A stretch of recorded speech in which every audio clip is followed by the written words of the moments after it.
Well, I've got this thing jacked up. I took it on the road and took for a little spin, and you know, the front end just doesn't feel right to me. And I've noticed that for a while, but I haven't got around to do anything with it. And I jacked it up, and I felt around and looked around, and I did find a couple of things. One is this stabilizer bar link here. I don't know if you can see that, but that's completely gone. There should be rubber in here and down below, and it's completely gone. That looks like one I may have put on that I just had laying around. It's not the same as the other side, and I think the other side is stock. I don't have the wheel off to show you, but it does look different. And I also found on the other side the wheel bearing is just starting to go. It's kind of a distinct feeling when a wheel bearing goes. Kind of need two hands to check it, but you grab on top, grab on bottom, and you see if there's any play, and there is in this one.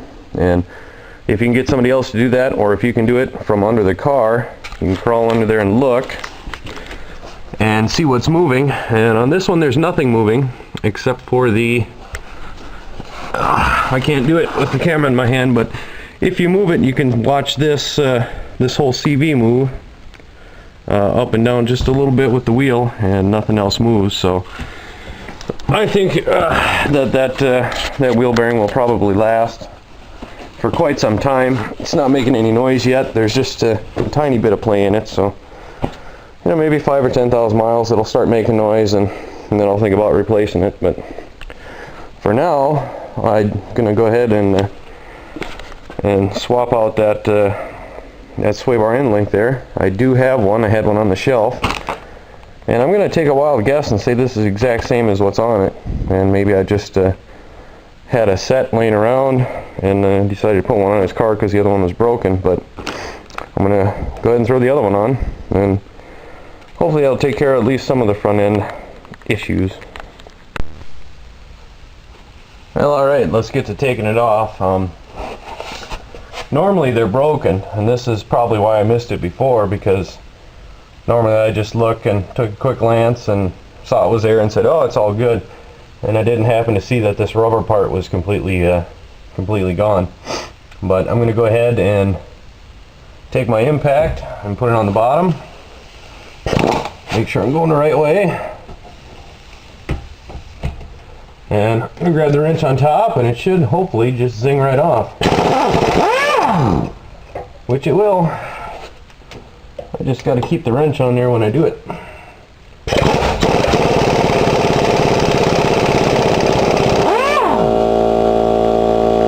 Wrench is trickier than you might think.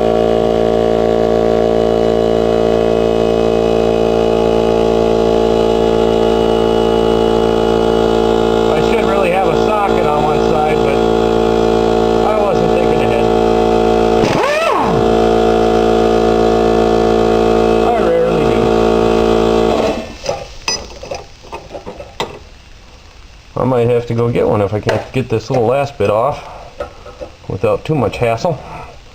There.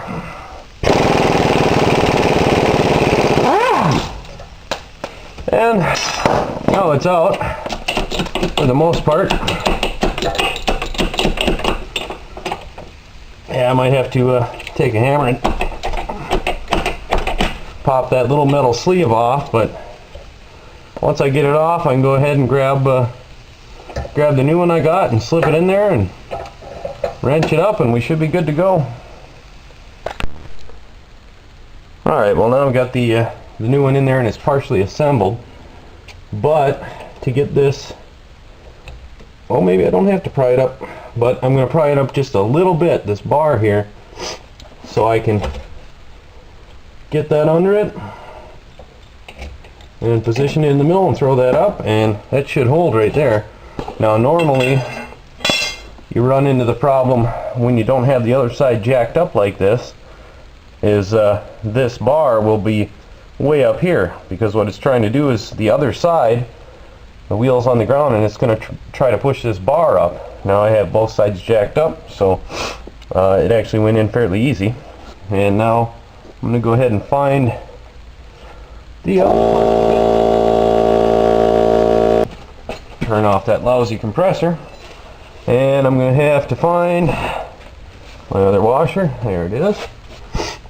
And install that on there. And then I've got the nut. And I believe, oh, what happened to that? Looks a little foobarred, but whatever. It'll work. As long as we can get it started by hand, it should be fine. And now I'm just going to go ahead and, since I have the impact here, I'm going to zing it down just to get it started. And then it's pretty much done. Now they have a torque spec. I don't know what it is on these particular ones, but I'm still going around. Oh, sure, they switched the head size on me. Of course. Well, that fits on the top one anyway. That won't do me any good. I gotta get another socket.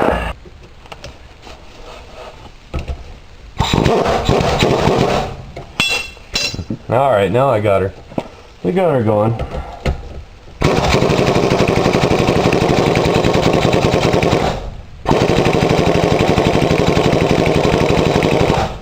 Just kind of squish that down a little bit, and then I'll tighten her up whatever we need to be. I think we're probably pretty close, because when this thing starts moving up and down, it'll kind of settle. So I think I'm going to call that good. Put the wheel back on and see what it does. Well, I suppose while I got the tire off, I'll clean out some of that mud. That's probably not helping with the shaking much. Well, I figured I'd show you this because it's kind of funny. I need rear shocks in the worst way. And normally when you get on a car and you jump on the back a few times and get it going up and down, it should pretty much maybe bounce 1 or 2 more times and then stop completely. But I'll show you what mine does.